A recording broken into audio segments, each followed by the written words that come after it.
நான் யார் அப்படின்னா இப்போ மேம் பேசினாங்க இல்லையா அவங்களோட ஹஸ்பண்ட். ஸோ நான் என்ன ஜாப்ல இருக்கேன் அப்படின்னா கவர்மெண்ட் எக்ஸாமுக்கு தேர்ச்சி எழுத போறாங்க இல்லையா. உங்க வீட்டில் இருக்கிற உங்களுடைய அம்மா அப்பா கூட வந்து பார்த்தீங்கன்னா இந்த வயசுலையுமே வந்து பார்த்தீங்கன்னா என்கிட்ட வந்து பார்த்தீங்கன்னா ஒருத்தங்க வந்து பார்த்தீங்கன்னா 49 வயசுல வந்து படிச்சு எழுதி கடைசி டைம் வந்து பார்த்தீங்கன்னா டிஎன்பிசி குரூப் 4 வந்து சக்ஸஸ் பண்ணாங்க 49 வயதுல. ஸோ இப்போ நான் என்ன சொல்ல வரேன் அப்படின்னா எப்படியெல்லாம் தேர்வுக்கு தயாராகலாம். அது ஓகே சார். இப்போ நான் வந்து பார்த்தீங்கன்னா 10th படிக்கிறேன் 12th படிக்கிறேன். இப்போ இருந்து நான் எப்படி சார் தயாராக முடியும் அப்படின்னா அதை பற்றி நான் சொல்கிறேன். ஒரு சின்ன ஒரு இன்ஃபர்மேஷன். இன்னைக்கு என்ன நாள்? நல்ல வேலை வியாழக்கிழமைன்னு சொல்லிடுங்கன்னு நினச்சேன். சூப்பர். இண்டிபெண்டன்ஸ் டேவா? ஸோ கொடியேற்றுறாங்களா? இன்னொரு நாள் கொடியேற்றுவாங்கல்ல, வருஷத்துக்கு 2 நாள். இன்னொரு நாள் என்னைக்குங்க? குடியரசு தினம். சரி, சுதந்திரம் அடைஞ்ச ஆண்டு எந்த வருடம்? சூப்பர், சூப்பரா சொல்றீங்க. இதுதாங்க கவர்மெண்ட் எக்ஸாம்ல கேட்கக்கூடிய கேள்வி. இண்டிபெண்டன்ஸ் அந்த வருஷம் கேட்பாங்க 1947. ஓகே, ரிபப்ளிக் சொன்னீங்க இல்லையா, குடியரசுன்னு சொன்னீங்க இல்லையா, அது எந்த வருடம்? கொஞ்சம் திணறுது பாத்தீங்களா? இதை தெளிவா படிச்சீங்கன்னா இது மாதிரி தான் கவர்மெண்ட் எக்ஸாம்ல கொஸ்டின்ஸ் கேட்பாங்க. ஸோ இப்போ இருந்து நீங்க எப்படி தயாராகலாம் அப்படின்னா நிறைய வேலை வாய்ப்புகள் இருக்கு. நிறைய வேலை வாய்ப்புகள் எங்கெங்க இருக்குன்னா இப்போ இங்க இருந்து நிறைய சக்சஸ் பர்சன்ஸ் வந்து பாத்தீங்கன்னா எல்லாருமே லைனா இருக்காங்க. அவங்க துறையில சிறந்து விளங்கி இருக்காங்க. அதே போல ஒரு அரசு அதிகாரி ஆகணும் அப்படின்னா நம்ம தேர்வு எழுதி என்ன பண்ணணும் அப்படின்னா போகணும். அந்த தேர்வு வந்து பாத்தீங்கன்னா அந்த சப்ஜெக்ட்ஸ் எப்படி இருக்கும்னா மேக்ஸ், ஜிஎஸ், அதாவது அறிவியல், சமூக அறிவியல் இருந்து தான் இருக்கும். இதெல்லாம் எங்கிருந்து கேட்பாங்க அப்படின்னா நீங்க 6ல இருந்து 10வது வரைக்கும் என்ன படிக்கிறீங்களோ அதுல இருந்து தான் கேள்விகள் வரும். இப்போ நீங்க டிஎன்பிசி எக்ஸாம்ஸ்லாம் படிக்கிறாங்க அப்படின்னா 6th இருந்து 10th வரைக்கும் ஸ்கூல் புக்.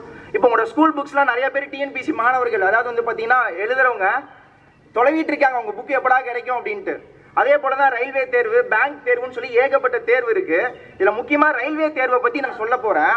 இந்த ரயில்வேல வந்து பாத்தீங்கன்னா கடந்த வருடம், அதாவது 2019 வந்து பாத்தீங்கன்னா ஒரு கால்ஃபர் வந்தது. ஒரு 9000 வேகன்சி கிட்ட வந்து பாத்தீங்கன்னா தமிழ்நாட்டுக்கு சதன் ரீஜனுக்குன்னு கொடுத்தாங்க.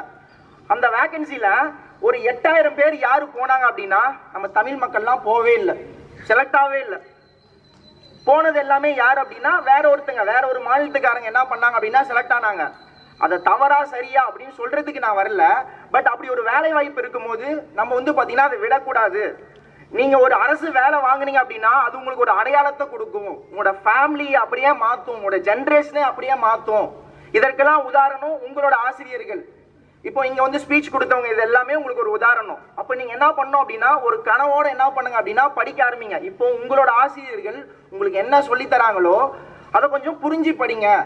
அதை கொஞ்சம் புரிஞ்சு படிச்சீங்கன்னா இப்போ வந்து பாத்தீங்கன்னா கொஞ்ச நேரத்துக்கு முன்னாடி ஒரு கரண்ட் அஃபேர்ஸ் வந்து சொன்னாங்க இல்லையா, செய்தி சொன்னாங்க தானப்பா. ஓகே, இப்போ நான் ஒரு ரீசெண்டா நடந்த ஒரு கரண்ட் அஃபேர்ஸ் கேட்கிறேன். ஒலிம்பிக் போட்டி நடந்ததுங்களா? எங்க நடந்ததுங்க? அருமை. இதெல்லாம் கேள்வி. இப்படிதான் கொஸ்டின் கேட்பாங்க.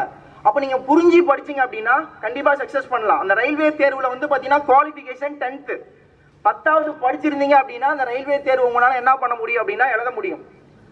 ஆனா வயது வந்து 18 நிரம்பி இருக்கணும். நீங்க 18 நிரம்பி இருந்து 10th நீங்க எக்ஸாம் பாஸ் பண்ணியிருந்தீங்க அப்படின்னா அந்த ரயில்வே தேர்வு என்ன பண்ண முடியும் அப்படின்னா நீங்க எக்ஸாம் எழுதி கிளியர் பண்ண முடியும்.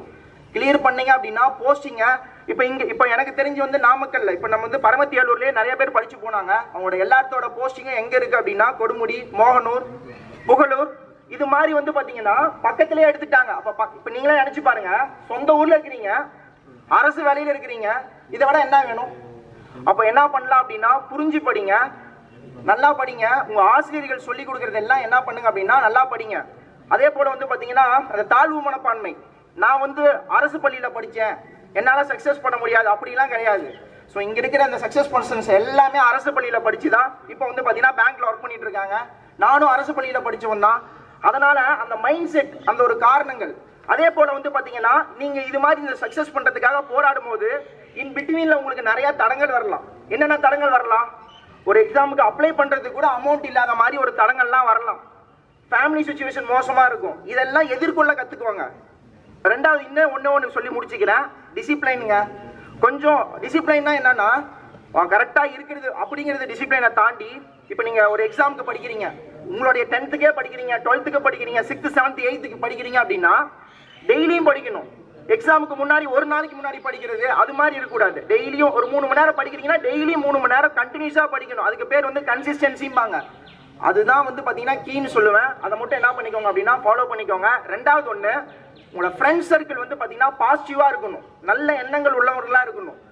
ஒரு படத்தை டைலாக் ஒரு மாதிரி நண்பன்ல ஏதுமா நல்ல நண்பன் அப்படிங்கிற மாதிரி எல்லா நண்பனும் நல்ல நண்பன் தான். எப்படி உங்களோட ஃப்ரெண்ட் வந்து பார்த்தீங்கன்னா ஒரு தவறான பாதையில போனா கூட நீங்க என்ன பண்ணலாம் அப்படின்னா கூட இருக்கிறவங்க இது தப்புப்பா அப்படின்னு சொல்லி நீங்க என்ன பண்ணலாம் அப்படின்னா சரி பண்ணலாம். அப்படி பண்ணும்போது வந்து பார்த்தீங்கன்னா அந்த சொசைட்டியில் நீங்கள் ஒரு நல்ல பொசிஷன் கண்டிப்பாக வருவீங்க. ஸோ நீங்கள் எல்லாமே ஃபியூச்சரில் ஒரு நல்ல பொசிஷன் போகிறதுக்கும் நல்ல ஒரு அரசு அதிகாரி ஆகிறதுக்கும் என்னுடைய விஷஸ். Thank you all.